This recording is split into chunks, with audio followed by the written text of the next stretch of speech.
No programa de hoje vamos falar sobre câncer, tratamento e a prevenção. Não saia daí.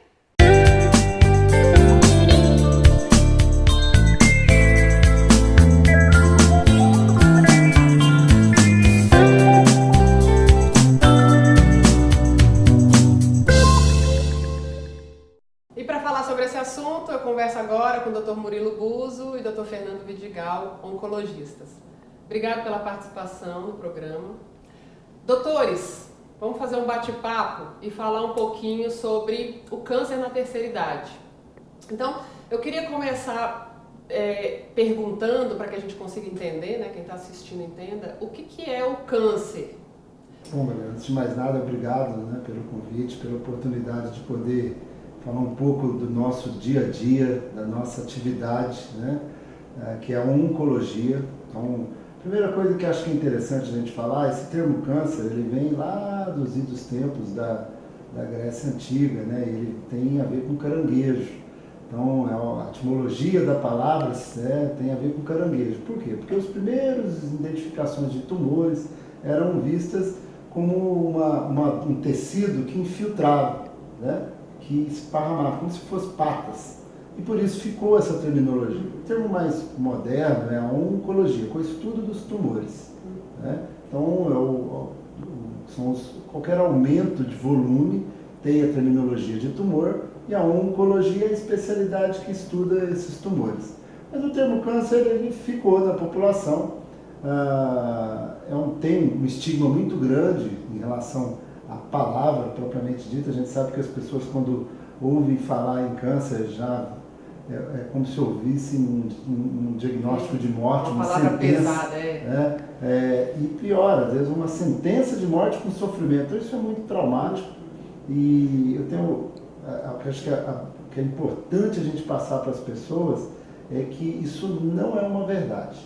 O Fernando depois vai poder explicar um pouco mais das inovações, mas isso não é uma verdade. E hoje existe uma relação do câncer ou desses processos, né, oncológicos com o envelhecimento? As pessoas, à medida que vão envelhecendo, elas têm mais chance de serem acometidas, ou isso não tem uma relação? Tem sim. Então, o que é o câncer? Né? De novo, é um termo genérico, não é uma doença, são inúmeras doenças que estão sob o guarda-chuva, a denominação do termo câncer. Para as pessoas entenderem de uma maneira fácil, é igual ao termo infecção. Uma gripe ou uma infecção viral. HIV também é uma infecção viral, e nós sabemos que são doenças muito diferentes.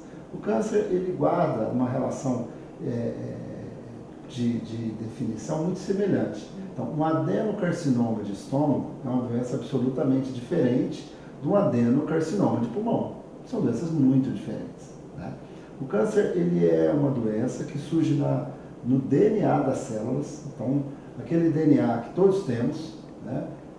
Só que o DNA de um irmão é diferente, né, do DNA do outro, apesar de ele ter a maior parte igual, o que faz com que cada um tenha um tumor com característica específica.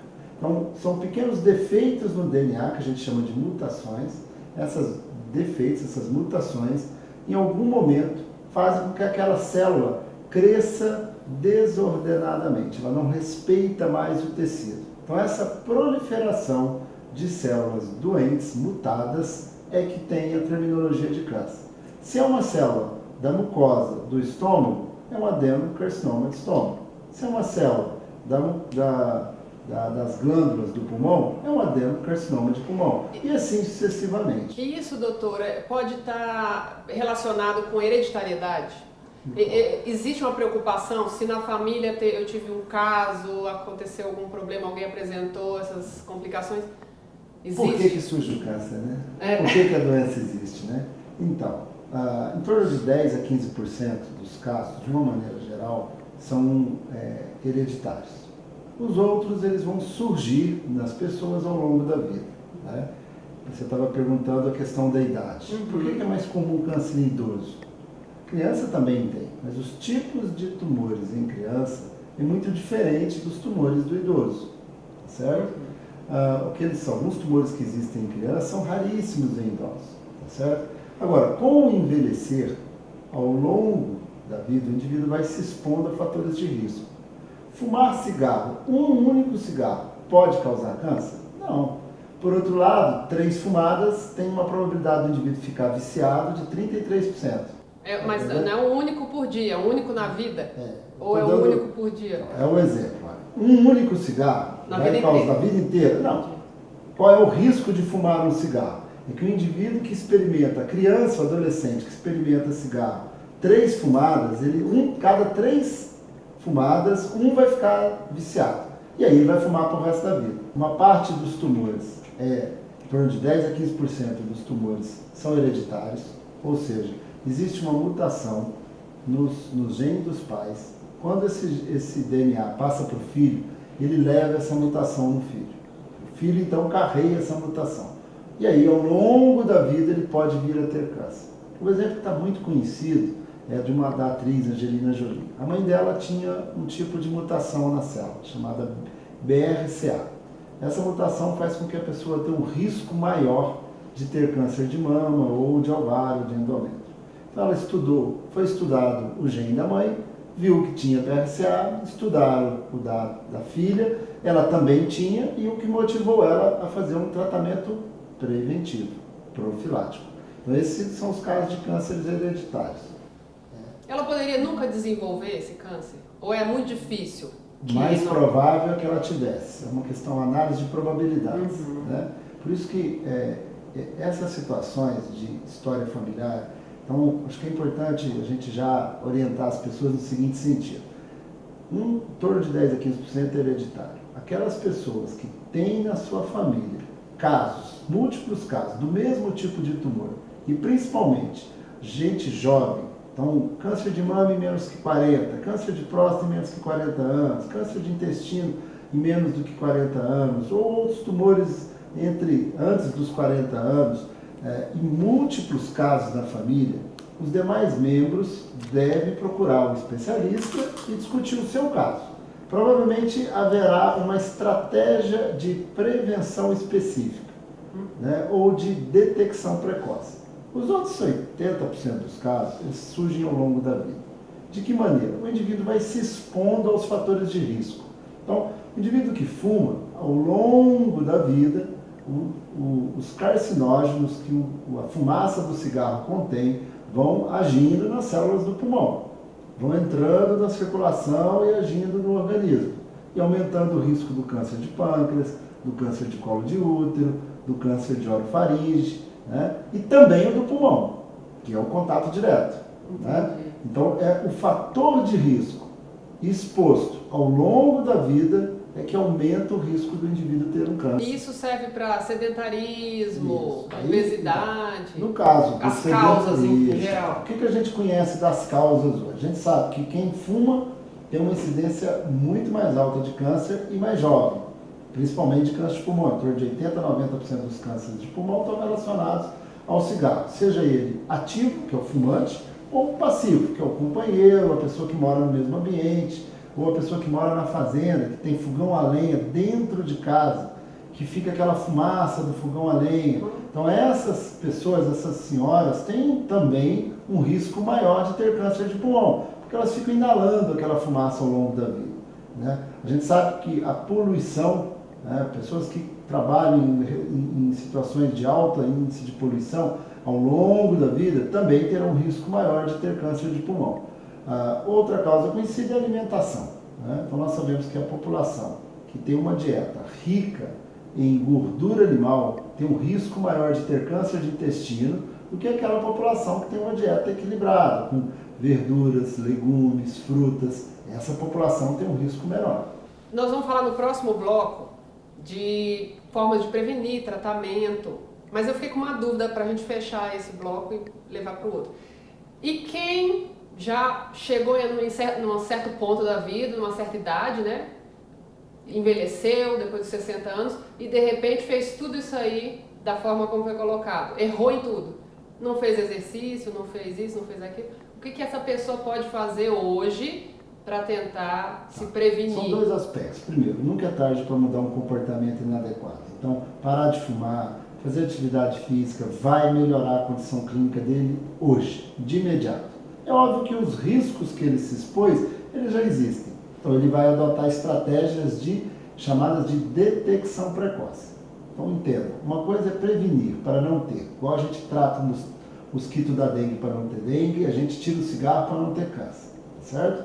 A outra coisa é detecção precoce. Então, em quais situações é importante detecção precoce? Nós vamos para um pequeno intervalo, voltamos já já, não sai daí.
O Depois do Jeans está de volta falando sobre câncer na terceira idade, seus tratamentos e a prevenção.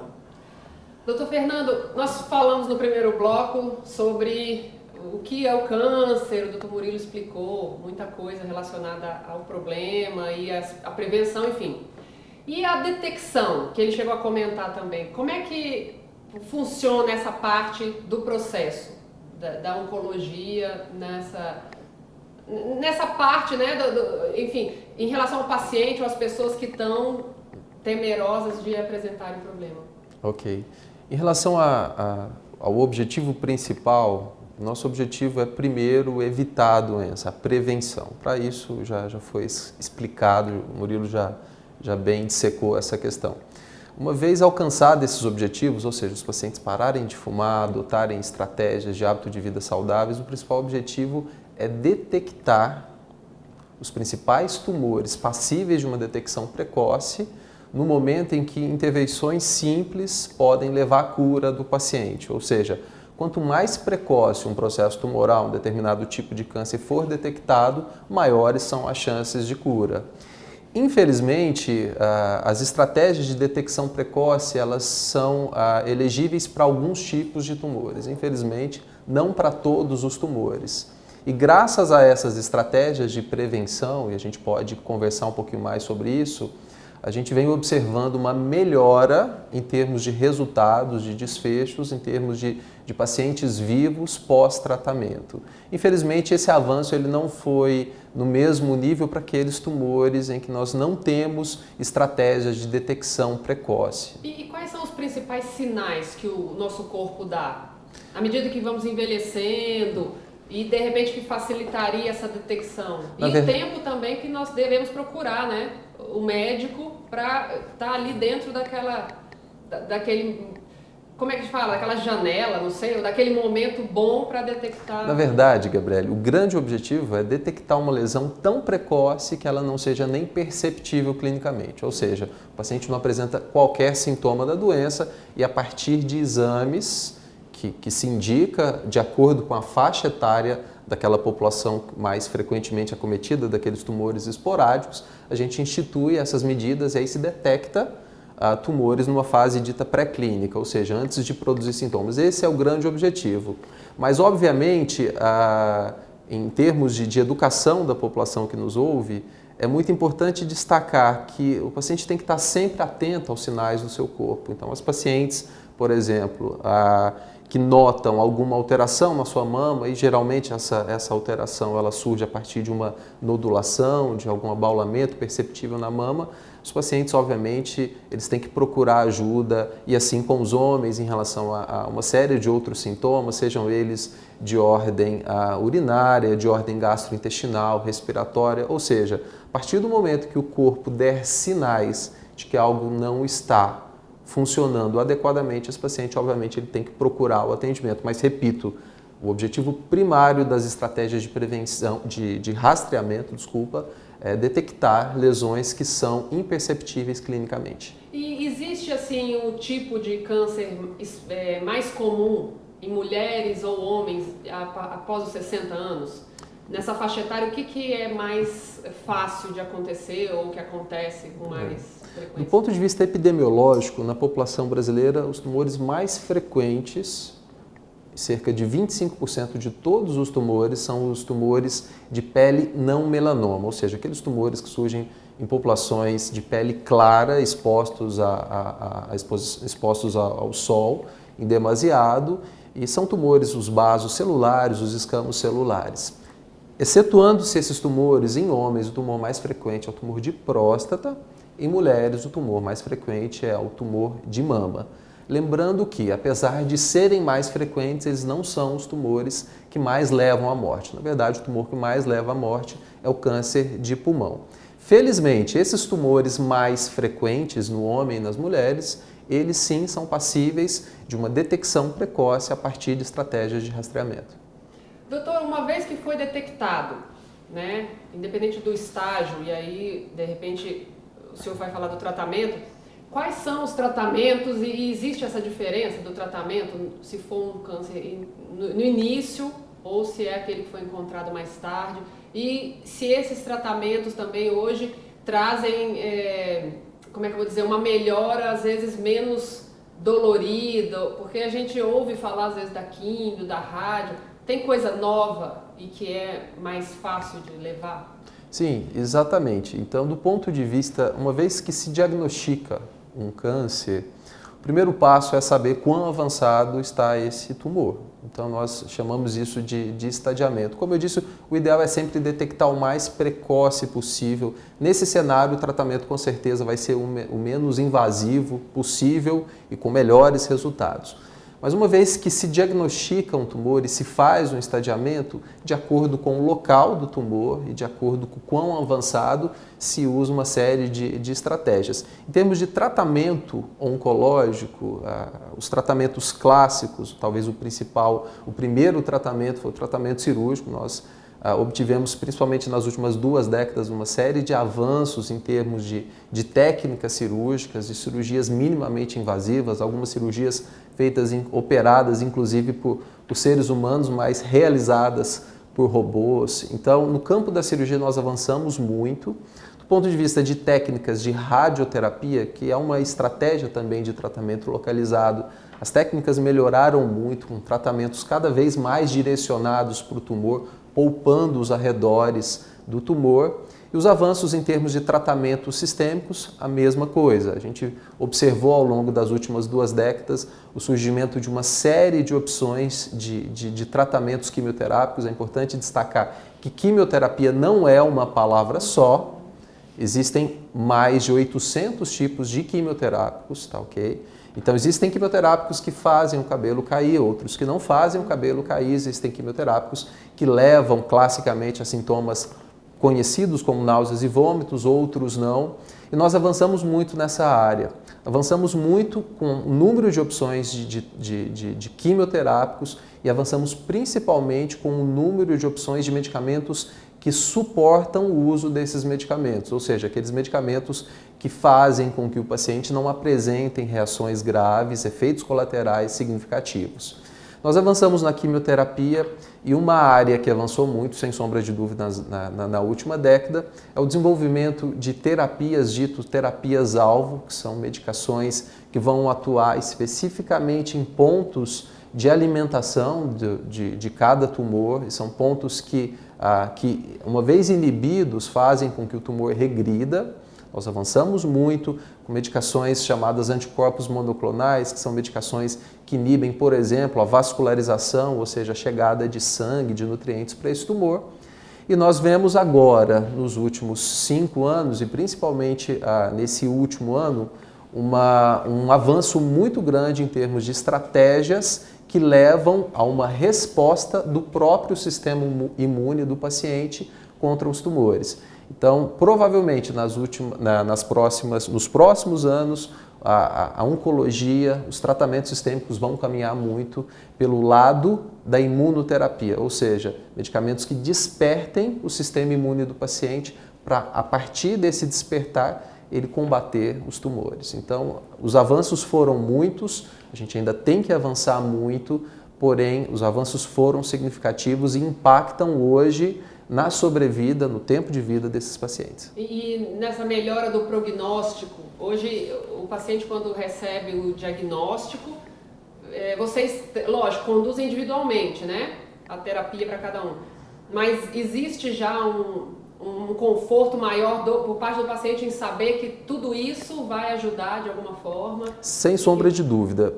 Eu vou repetir o que o Murilo disse. O diagnóstico de câncer não é uma sentença de morte. A gente precisa desmistificar esse conceito.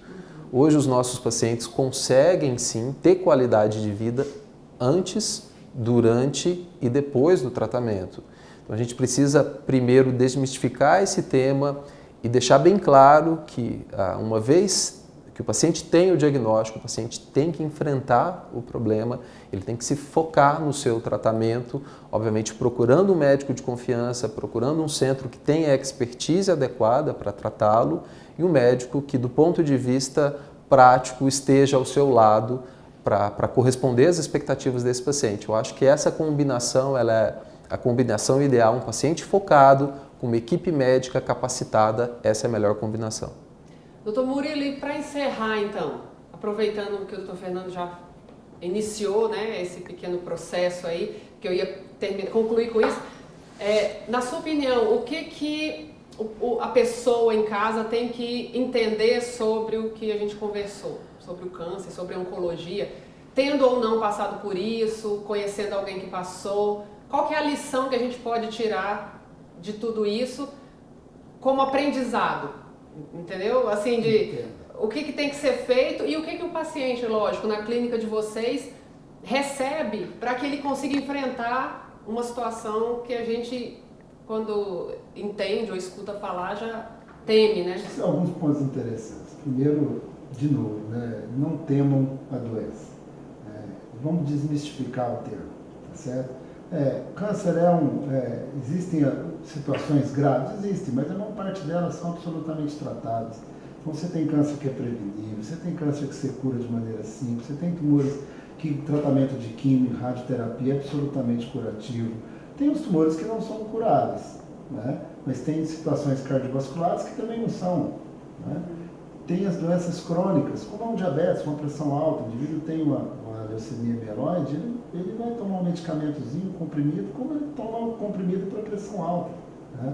Então, existe um número enorme de doenças. E essas doenças, cada uma delas tem lá a sua forma de ser abordada e ser tratada. Então, não tenham medo. O câncer, ele ocupou na nossa sociedade um papel parecido com o que a lepra ocupou nos tempos bíblicos, né? Aquela doença que todo mundo teme, que as pessoas não sabem o que é, que bota todo mundo para fora, que coitado, aquela doença, não usa a palavra, se alguém fala, não deixa a criança chegar perto, acha que vai sofrer, que vai morrer, o cara recebe, né, um diagnóstico de câncer de pele, acha que está morrendo. Isso mudou, né? Nós aprendemos muito nos últimos 40 anos sobre a doença. Então, vamos desmistificar, não vamos ter medo de fazer diagnóstico, não vamos ter medo de tratar. Câncer não pega, câncer não maltrata mais se não tratado, né? Um dos grandes, Fernando falou de 4 grandes pilares terapêuticos. Eu quero falar do 5º, que é o amor da família, dos amigos, a compreensão, o apoio, a solidariedade, né? O espírito de equipe da família, dos parentes, amigos, colegas. Isso vai ser muito importante. O câncer é uma doença para ser vencida por um time grande. Um time grande da família, dos amigos e um time grande da equipe de tratamento. Vocês devem estar se perguntando, né, por que 2 entrevistados? Foi a maneira da gente mostrar para vocês que para enfrentar câncer a gente precisa de equipe. A gente trabalha junto, né? Então, sempre discutindo os casos, 2 oncologistas, 3, um time grande, envolvendo o cirurgião, envolvendo o radioterapeuta, o fisioterapeuta, a enfermeiro, o farmacêutico. Poucas doenças pedem o envolvimento de um time, de uma equipe multidisciplinar, de maneira tão intensa e tão intercalada, tão imbricada como é o câncer. Então, é possível vencer. E o principal, né, que nós comentamos quando as câmeras estavam desligadas, né? O amor e o comprometimento de vocês, né? Exatamente. Doutor, eu agradeço. Doutor Fernando, doutor Murilo. Eu que agradeço. Então, Depois do Disso fica por aqui. Semana que vem tem mais. Até lá.